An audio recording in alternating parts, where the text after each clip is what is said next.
And here I go again. It is a beautiful day. Like we've had 3 beautiful Sundays in a row, and I'm loving it. And one of my favorite places is very simple. I can come out here, feel the breeze. Even in the heat, it's pretty breezy because I have the cover of all these beautiful lovelies all around me. I hope y'all can hear me. But sometimes the sun will peek through and try to be sneaky, but then I just scooch like I'm doing right now. Just gonna scooch real quick, and then back in the shade I am.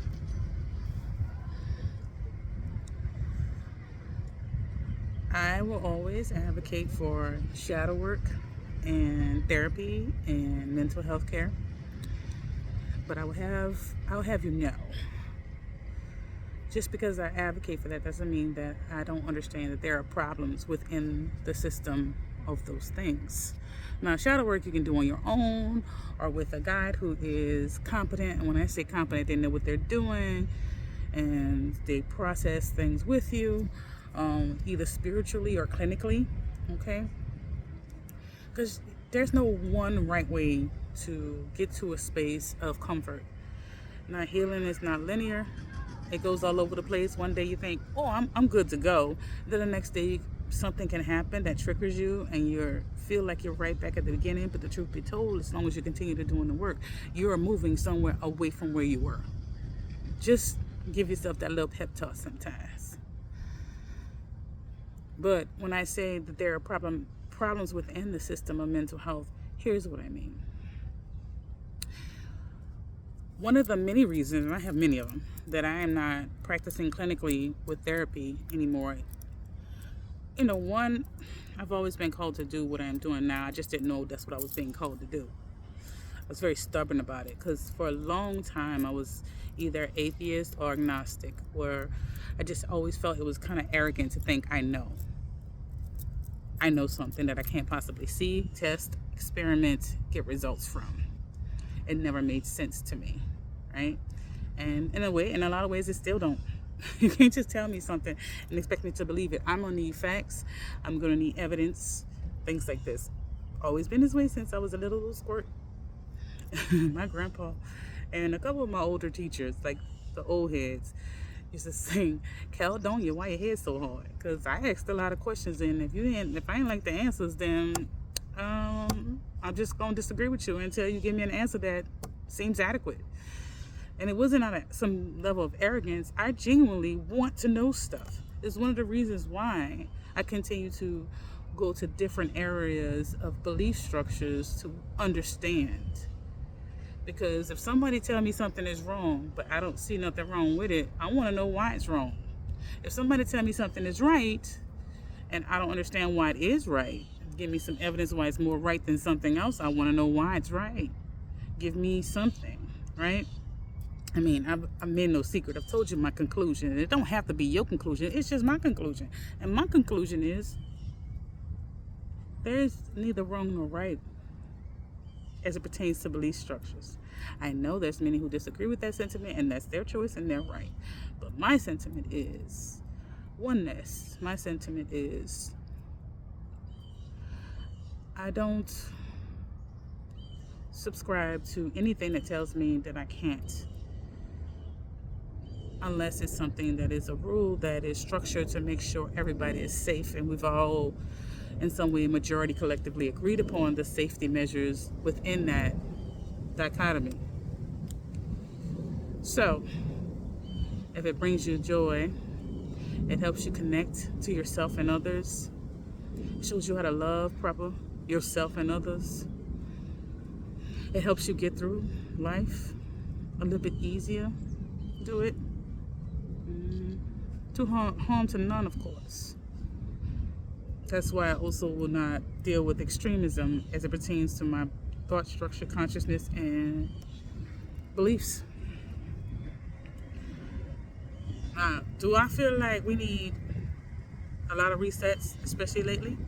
Yeah. But again, that's evidence-based. It's based on the things that I'm experiencing, seeing, and watching and witnessing others experience and see.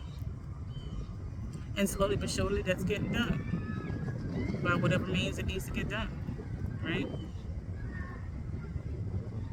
But I will always keep an open mind.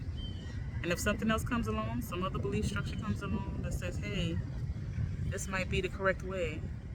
My first thought is doubt. And I'm going to encourage you to doubt. Everything someone tells you is a sure thing. That's why I subscribe to the thought process. And I've said it before, I think, here. If you meet the Buddha on a road, kill him. Because if something or someone tells you they absolutely know the truth, it is impossible to know all the truth as it pertains to what goes on above and below. It is impossible to live in flesh and know these things. That's why belief is powerful. Belief is the most powerful thing you can have with such things. Science has gotten very, very close to understanding more and more as we evolve as human beings, as a species, but it's not meant for you to know. And let me tell you something. Between y'all and me, 1 second. It's not arid out here, but the heat will make me need to sip every now and again. My coffee. If you did know, living would be excruciating and painful. You'd have to, you'd have to manage just staying steady every day. I would imagine you'd lose your mind, at least a time or two, if you did know. I wouldn't advocate for necessarily knowing in that way, like concrete facts. I would advocate for knowing in the sense that you feel it, because you experience things that make you feel within your spirit that something more than we understand is out there. And the name doesn't matter. I would imagine Creator, and we're going to go with the name Creator for now, right? Because I know, once again, I'm going to take a little side street and let y'all know something. From my studies and just keeping an open mind, I've come to understand there are multi-levels of energies above human. Multi-levels of energies above human. But I also see things from a structural standpoint. Everything has a baseline or a foundation that is begot out of somewhere. Even science tells us that nothing just is formed in a vacuum. Just like it just is.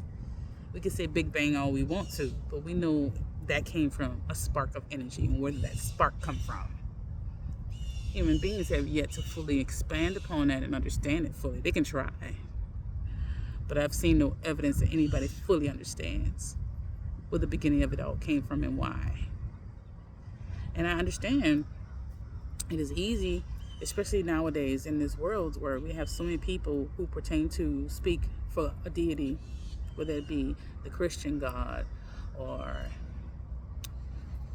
the Muslim God, and I'm saying it as a differentiation, but I personally believe that it's all one source of energy, and depending upon the culture at the time of whatever prophet was here to speak on those energies, that's what we call that deity. That's one of the many, we'll call it theories for now, because I will not sit here and tell you to know what I know. I would advocate for you to understand, not so that you can beat somebody over the head with it, because I think that's a big no-no. Because we can talk about free will all we want to, but we don't advocate for the free will of others to choose and learn their lessons. Like, you're going to hell, honey. Well, I know some people say vibrate higher, we're in hell. No. Now, again, I don't subscribe to that in particular, like fully, right? What I subscribe to is understanding that we create either heaven or hell in our existence as we begin to understand for ourselves and our others and people in our bloodlines. Starting in like 2012, between 2012 and 2019, people started to see how they needed to change what they're doing if they wanted to be able to create life, children, and have them grow up and have some semblance of normalcy and happiness And that is breaking generational curses. Generational curses simply means that there are things that the family has either been doing or covering up doing or not learning lessons from that continue to repeat itself in every generation. And someone comes along, until someone comes along and says, we're not doing that. I'm just not going to do that. I'm not going to participate in that. And usually they're ostracized. We call them black sheep sometimes. And that's a challenging place to be. Just on a personal note, I miss my family all the time. But I know that where I am is not where they are. Not all of them. I mean, who knows what they're doing now. I hope they're doing great things. I hear about them every now and again, and I talk to a few cousins, but that's about it. Because, like, I'm trying really hard, and I've been trying really hard for a very, very long time. And being weird is part of who I am, and I need that to be accepted in a space that I feel safe in, emotionally, spiritually, consciously. And I don't always feel that way. I haven't always felt that way. So I have a choice. It's kind of like dating, right? I have a choice. I can be cool with me and my own vibe and love me the right way, all the way, or and have a little bit of loneliness sometimes, and have some sadness that comes along with that sometimes. But at least I know me, and I'm not going to hurt me on purpose, right? Or I can be surrounded by folks on a regular basis, but I can also, what comes along with that sometimes is being ostracized or being treated other, or being treated as if something I'm saying or doing is not belonging. But going along with it and being a part of it just because of not being alone. Them days have been done. them days been done for a long time. Just saying though.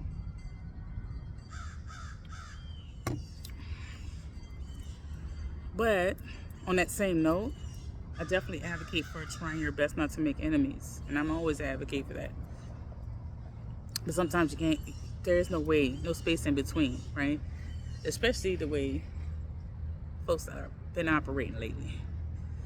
Like, you did me something, so now you're my enemy. And I used to operate that way before I started to lift the veil off of my own spirit. So we can lift the veil and learn all these things consciously. We can learn divination. We can learn spirituality. We can learn all kinds of witchy stuff and spiritual stuff. And we can go to gurus and all these things. But if you haven't learned a basic thing yet about golden rules and the golden rule and loving without needing, that's why you keep making enemies still. I know that's why I was keeping making enemies. See, I can love you from a distance. Like, truly love you from a distance and wish you the best and hope one day we meet again and we're both okay. I couldn't fully do that before. Like, I had all the love in my heart, right? For anybody who's welcoming, loving, all the things. But I didn't have that aspect of me that was like, if you do me wrong, then I hold space for you to get better. But I hold space over across the street, metaphorically speaking. I didn't have that before. I had the trains coming by with the kiddos. I have it now. But it took a lot of work. It took a lot of doing. Because I was better. I'm always ready. I'm always ready. But it's not about talk. Although I have to get the gab, it's not always about talk. Sometimes it's about being quiet and sitting still, healing yourself and saying, look, don't come over here unless you're ready for a fight, because I got one for you if you need it. But I'd rather not. I'd rather us both take that space and heal. And I say I don't want to fight, and I've told y'all that I don't want to fight. I want to be soft. I love being soft. I'm okay with being soft. Because I couldn't be soft for a very, very long time. I had to be rough. I had to be tough. I had to survive the streets. I had to survive abuse. I had to survive neglect. I had to survive all kinds of things. And I think pushing out that tough narrative, that gangster narrative, that, I'm going to mess you up narrative, it comes from a space of needing to do that because of the environmental factors that make you have to do that. And I've been blessed at this point in my life to not have those environmental factors be present, while still understanding that I have my hand out, but I still got my sword up. Don't play. But I don't need to be showing it all the time. It's not something that I want to do, right? It's like, once you realize you have a choice, why would you choose to be rough all the time? That's my logic now. If you choose to be rough all the time, because that's what makes you happy to do it. Because I also understand, too, darkness and light define each other.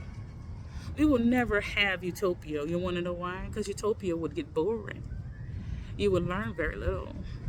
We would not have grit. The animals in the plant life will take over. Why? Because you have no ego, nothing propelling you to survive. And the darkness is what propels us to survive, if you believe it or not. See, I'm talking to you right now to prove this point. If I had that soft light growing up, it would have been nice. Look, I'm not going to say if Creator gave me a choice to go to sleep tonight and wake up tomorrow a little girl and have a peaceful life in my childhood, I wouldn't take it, because I would have definitely taken it over what I got. But, however, the only reason why I'm talking to you right now is because the darkness propelled me to the light. You hear me? The darkness propelled me to the light. Like Bane says, and I've quoted this so many times I can't, but I love it. I think darkness is your ally. I was born in the dark. By the time I came to the light, it was blinding. Yeah. So I've had all the things I've told you, I'll share with you guys before. Plus, when it came to my career, I busted my ass to become a nurse, only to find out I was immunocompromised from the tumors I had and the different levels of medications I've had to take for those. I'm good now. I'm super good now. I haven't had to see the doctor for anything significant in years. So it's great. It's been pretty great. I guess it's since 2019, 2020. Yeah, something like that. It's been kind of awesome. Anyway. But and I was in a transition from I was in an LPN transition to RN in college when this occurred. And I'd already started doing internships. I already had a degree in phlebotomy and histology. And I was like, yeah, let me go on ahead and continue doing this nursing thing while I work in doctor's offices and all this stuff. Only to find out I can't do that if I want to actually live some kind of life that isn't constantly ill. I sat home for a while, worked out overnight at a pharmacy, and it just wasn't hitting. Went back to college, said, you know what, I'm going to get a psych degree then. Because I don't have to be necessarily around physically sick people. I can just be around people who can use the help. And I'm really good at assessments already. I'm a really good listener. Let's see if I can build on that foundation and get somewhere. And I loved it. That's not for everybody, but I loved it. Went on to get the master's degree. And started work as a therapist, only to feel like it was slowly stripped between two aspects. One, my darkness that could not stand some of the stuff that was going on. Just could not. Like, my ego was not just the wounded part, but the cool, okay part. Saw some stuff that was like, I'm not cool with it. Plus, I had some like really personal things that was going on in my life that was just really disruptive to me emotionally. I had a whole bunch of people that I considered friends, and I still do. I just, again, across the street until we meet again kind of thing with them. I just felt like completely and utterly abandoned. And then I was being attacked from all sides. So it's like, you know what? Between the ethical stuff that I'm seeing that is not cool, the systemic stuff that I'm seeing that is not cool, like an example of seeing clients and then in my office and then being told, oh yeah, by the way, they can only see you, insurance company, they can only see you like 7 or 8 times. So like, how do you know that they're going to be cool or Gucci after 7 or 8 visits to me in my office? Like, how can you possibly know that? But the insurance company is about their bottom line. But I worked at a certain point with mainly children, and it was heartbreaking to the break to the child and the mother. Hey, you only have like 3 sessions left, and the kid is still actively in crisis or dealing with multiple crises, because a lot of the kids who were seen by the office that I was sharing with others with kids of low income and very systemic structures that were challenging even for adults, let alone children. So it was a constant need. But the insurance companies, without fail, every month and a half, would tell us this kid doesn't have enough visits left because we've decided based on your notes or something like that they don't need it anymore. I'm like, I can't keep doing it. It was heartbreaking. And then on top of that, it was just, again, a whole lot of ethical stuff that made me say, you know what, I'm not fighting this anymore. How can I help people get them the care they need, at least get them their foot in the door to the care they need, while also educating them, while also helping them in some kind of way, and while also keeping true to the rules and structures of ethics. And that's what I do. That's why I will tell you, I don't take donations from kids or kids' parents. If the parent want a kid to see me because they want to understand something or to have something to get them by until they get to a therapist, and the parent wants to understand therapy and how to find one that for their kid's specific needs, they can come to me for free. And it's been going on for 3 years. And they have. And I'm like, okay, here's where you can go get that. Here's what the kid might need. And sit and listen. Sometimes just listening to someone because they've been going through so much is cathartic for the person because they know you care, but also like gets them the motivation to go to the next step and actually get that health care that they need. And they might find a competent therapist that has like that structural thing where, yeah, you can use insurance, but we have a sliding fee scale, which is more common nowadays, where sliding fee scale simply means that the therapist or clinician or helper will allow you to pay what you can afford based on your income. And that is something I advocate for truly. Now, when I send folks to other folks for therapy or something like that, I'm like, the only rule I have is that you don't tell them people I sent you because they don't like me like that. And I don't want no smoke, and I also don't want them knowing that I'm sending anybody. Now, listen, that's my ego. I can know someone is competent and good at what they're doing, but that was mean to me or did something to me. I don't want them knowing that I'm helping them. I know. Look, I'm not pretending like. I just told you, I'm not going to pretend like my darkness doesn't exist. It's just, I'm telling you, my darkness is way more flexible, it's stronger. It's been to the gym. It understands things. It's not just flailing about. Because a lot of times, when your darkness ain't healed, they ain't nothing but your childhood wounds coming up and saying, I need attention. I've been sitting in this dark closet for years now. I need attention, and I'm having a tantrum or a fit. So it's kind of like that. My darkness, my inner child is not having a tantrum or a fit. My inner child he plays. That's one of the reasons why I started coming out here. It's like I had one of those last little spaces that I had to clear out. And one of my friends actually helped me with that. Like, why do you stay, sad? Why do you stay? And I'm like, well, I've had to be lonely for a very long time when I was very vulnerable and a little person. And sometimes I'd be in a room full of people and be lonely. Because I was going through things they couldn't imagine. Or I had gone through things they couldn't imagine. Because they had not gone through them as adults even. And I was a kid, so I was alone. So when I finally made friends I meshed with, I would take all kinds of bull crap to stay their friend. And I'm not mad at myself for it. I used to be. Like, I spent a little time on shadow work just being mad at myself. It's silly when I think about it now, but yeah.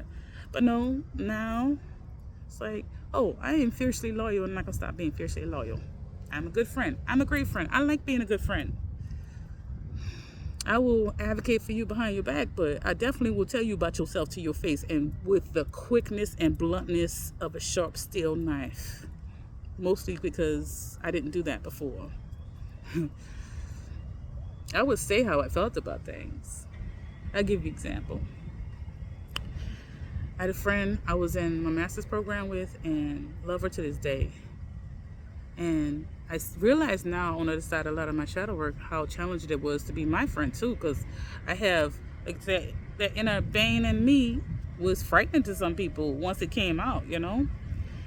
And so it wouldn't come on unless it was like triggered. But the thing is, getting triggered easily or difficult, or whether it was easy or difficult to trigger someone, It's the key, right? Because if it's easy to trigger you and your shadow comes out, and that is, not everybody's shadow is intimidating. Mine is. I'm not going to pretend like it ain't.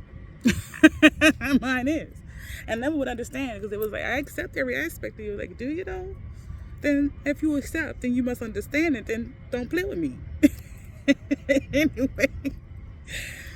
But at a certain point, when we was in our master's program, our professor, even our dean, would actively pit us against each other and do things that were just petty or just unscrupulous, if not unethical.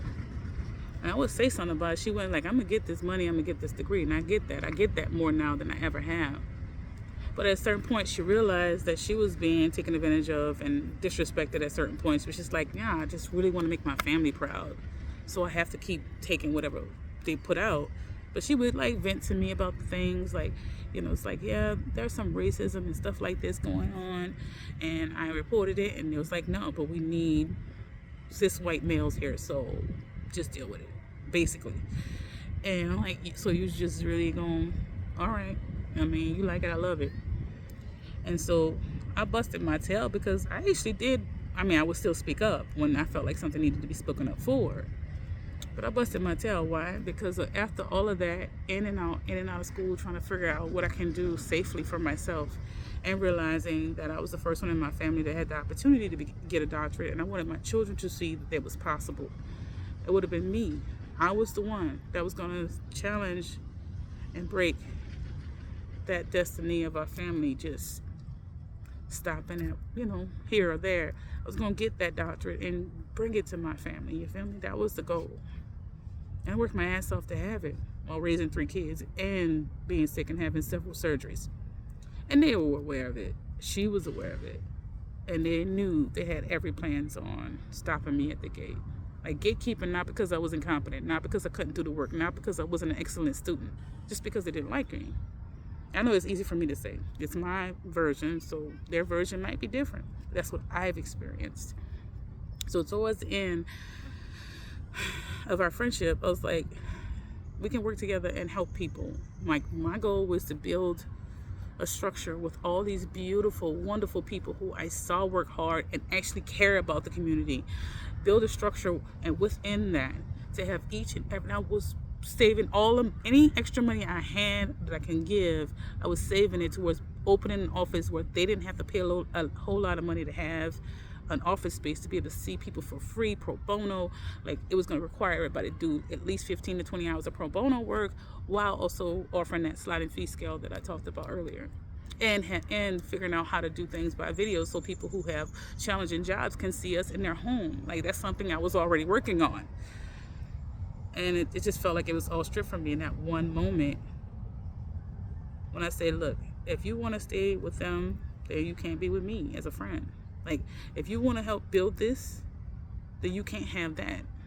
I know that was a tough choice, and she made her choice. So now I hope she loves me back, but I love her from a distance, because given the same set of choices, I would have chose her, even if I didn't have anything to fall back on. Once I saw how they would, the treatment and what was happening, I would have chose her. But that's what I've been working on. When I say I went off at certain points on her, but in the end, I had to let it be. But also work on me, work on my anger, work on my communication, but also understand. She showed me several times she was going to do exactly what she did, and I didn't want to believe it. I wanted to believe somebody, I don't know, would choose me over something that's advantageous, that's tangible, but the intangible of love is more important. I've found some people in my life like that, but it's very, very rare. That is a very, very rare thing. And so I lost a whole bunch of people when it comes to my people at the same time for that same reason. It's the tangible things in life that make you look a certain way to the public or to your communities. Like, hey, this being in this group or having this association or being with this person looks better on paper and in pictures than actually being true to myself. And that's how I felt about it at the time. I've since eased a lot of my anger through understanding how challenging it is just to live, let alone try to walk a path of, I guess, righteousness. I don't know if it's righteousness, because I don't think we should look at something from good or bad perspective, or evil and good perspectives. It's more like, is what you're about to do cool with your spirit? If everything about it is cool with your spirit, walk forward. Like red, like a game, life is like a game of red light. 1, 2, 3, red light. So take 3 steps. And if all 3 of those steps are true to your spirit, step forward, continue on that path. But if any one of them steps is not true to your spirit, examine those steps and do not walk forward. That's what I mean. And I don't know if that's a path of righteousness or just being true to yourself. I don't know what to call it. But I've been walking that path, and it's a very lonely one.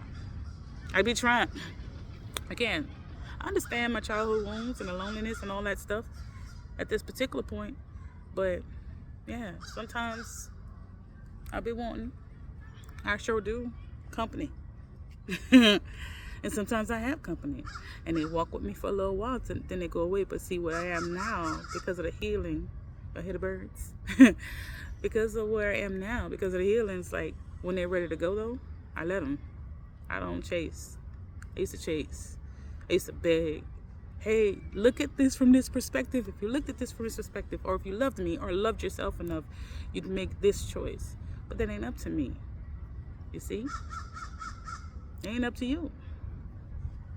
If someone I want to go, I always let them. Always. I had to learn the hard way so many damn times.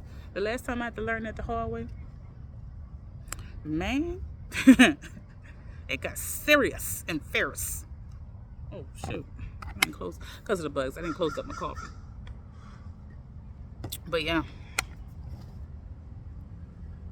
But I would never sit here and advocate for you to walk a path like this without having self-protection in mind. I would encourage you to be open and welcoming. Listen, I think the second biggest thing that I've learned about being soft-hearted and loving hard is you can't be that way in this world and not also be extremely self-protective on the other end. Don't work like that. You will not survive. You will not survive. That soft heart is going to be destroyed in this place, because darkness defines the light. And if all you got in you is light, it will be destroyed or be blinding. You must have the darkness. And the darkness is not necessarily evil. It can be evil if people choose to use it for evil. And that's just defined by what evil is in this place. But the darkness, it's what protects you. You don't feel sunshine and rainbows when somebody is constantly disrespecting your energy or trying to physically assault you. What you feel is rage or anger or a need of immediate self-protection with extreme prejudice. This is what you feel. There ain't nothing light about that. I don't need to wear it though. I can just tell you, don't come over here with that. I want to love you, and if you let me love you, it will be a love that maybe you haven't known in this world. But if you think because I'm soft and loving that it's a good idea to try to take advantage of me, I don't recommend it, because I won't sit here and pretend like I'm not gonna straight jack you up. Like, if I have to. Mostly I prefer to walk away. Like, oh, you don't like me? Oh, y'all don't like me? Oh, okay. First, I don't care most of the time. Second, y'all can have whatever it is y'all got going on. I don't need to be a part of it. It's one of the reasons why, like, when I went over on TikTok, it didn't take long before I realized some people didn't like me. Not everyone, right? There's some people that was really super cool and chill and all that, but it was the ones that were like territorial for some really. It's an app. It's an app on. I'm not really understanding the territorialness, but also they helped me. That's another thing. Before I go, I'm gonna let y'all know. Everybody who talks crap about you, everybody who tries to hurt you, every single person that you survived what they do to you has helped you in some way, child. If you look for it, you'll know. See, I still was holding on to guilt, thinking that was something bad. That's something, because I've been othered my whole life, thinking that, well, that's this role I have, and I must be the bad guy. Only to find out through that process that no. Others' response to me or others' thoughts about me have nothing to do with me and none of my business. But I still had negative thoughts about me, and it helped me see that. And I had to work on that. It has made me feel 10 feet tall, I tell you what.